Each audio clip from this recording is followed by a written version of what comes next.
देखो, मित्र जैसा व्यक्ति का स्वभाव होता है ना, उसके मित्रों का चुनाव भी वैसा ही होता है। आसुरी भाव को धारण किया, एक काल नेमी भला सज्जन तो इसके मित्र थे नहीं। दुष्टों में बैठ के मंत्रणा कर रहा है। मंत्रणा ये हो रही है कि उस देवी ने कहा है मेरा काल पैदा हो गया तो 10 दिन के भीतर जो बच्चे पैदा हुए हैं सबका कत्ल, सबकी हत्या कर देनी चाहिए। यहाँ कुमंत्रणाएं हो रही हैं और वहाँ बाल स्वरूप भगवान यशोदा मैया के पार्श्व में लेटे लेटे प्रतीक्षा कर रहे हैं, मैया जागेगी, मैया जागेगी, मैया जागेगी। श्याम सुंदर धीरे से सरके और माँ की कंचुकी सरका दी। 3 पयोदर प्रकट हो गए। नन्हे हाथों से यशोदा मैया का स्तन पकड़ लिया। सुंदर सा कोमल सा स्पर्श पाया तो यशोदा की आंख खुल गई। वो आश्चर्य में डूब गई। अरे ये कब हुआ, ये कहाँ हुआ, ये कैसे हुआ, मैंने तो जाना ही नहीं। अरे मुझे तो इसकी होने की पीड़ा भी नहीं हुई। मैया नहीं जानती कि ये पीड़ा देने नहीं, ये तो युगों युगों की पीड़ा का हरण करने आते हैं। यशोदा बैठ गई, नीलमणि को गोद में ले लिया और भगवान बड़े बड़े नेत्रों से मैया का मुख देख रहे हैं। और मैया सोच रही है ये रोता क्यों नहीं, ये टुकुर टुकुर मुझे देख रहा है।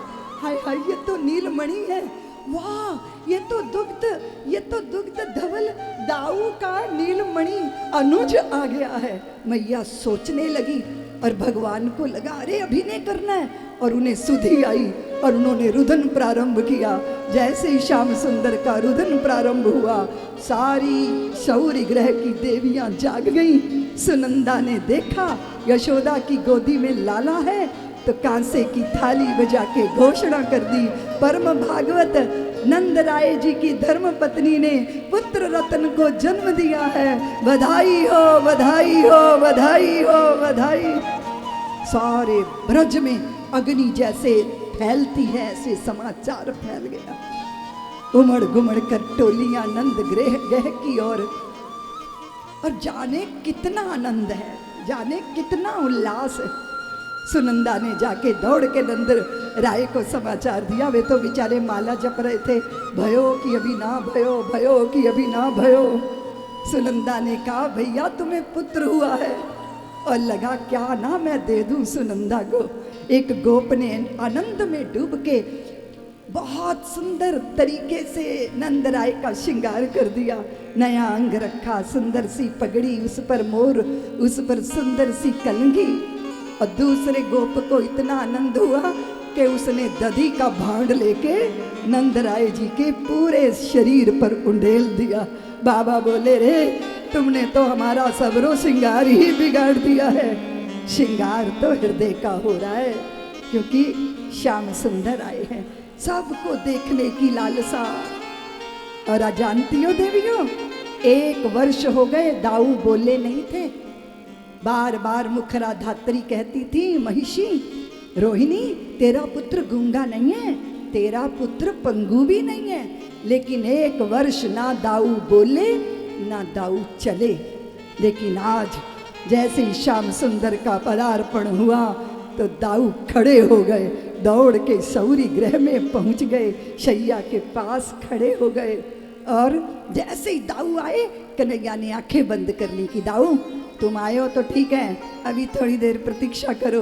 किलक के पुलक के दाऊ ने हाथ पकड़ा, नीलमणि ने आंखें खोली और दोनों की आंखें 4 हुई।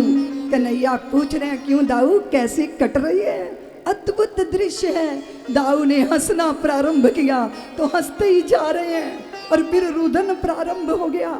यशोदा ने कहा अरे गोपी जाओ रोहिणी को बुलाओ, दाऊ को दूध पिलाए, वो रो रहा है। रोहिणी कहती है तुम्हें मालूम नहीं मैं कितनी व्यस्त हूँ, किसी को घृत देना, किसी को दूध देना, किसी को दही देना, किसी को चांदी सोना रजत प्रभूत दान दक्षिणा का क्रम प्रारंभ हो गया। मैया ने दाऊ को गोद में लिया है। यशोदा वात्सल्य है ना, वात्सल्य कभी भेद नहीं करता देवियों। गोद में नीलमणि और दाऊ दोनों, एक स्तन से दाऊ दूध पी रहे हैं और एक स्तन से श्याम सुंदर। यूं लग रहा है जैसे गंगा और यमुना दोनों यशोदा मैया की गोद में सिमट कर आ गई। सबको बड़ा आश्चर्य हो रहा है, श्याम सुंदर ये कैसे है, देखो तो जरा। यशोदा गोरी है, नंद बाबा गोरे हैं, दाऊ भी गोरे हैं, थोड़ी थोड़ी रोहिणी सांवली है, पर ये काला कहाँ से आया? गोपियां पूछ रही हैं, यशोदा बताओ रहस्य क्या है? पूरे गोकुल में धूम मची है। सब्सक्राइब करें साध्वी ऋतंभरा जी के YouTube चैनल को और हमारे वीडियोस को सबसे पहले देखने के लिए बेल आइकन को दबाना ना भूलें।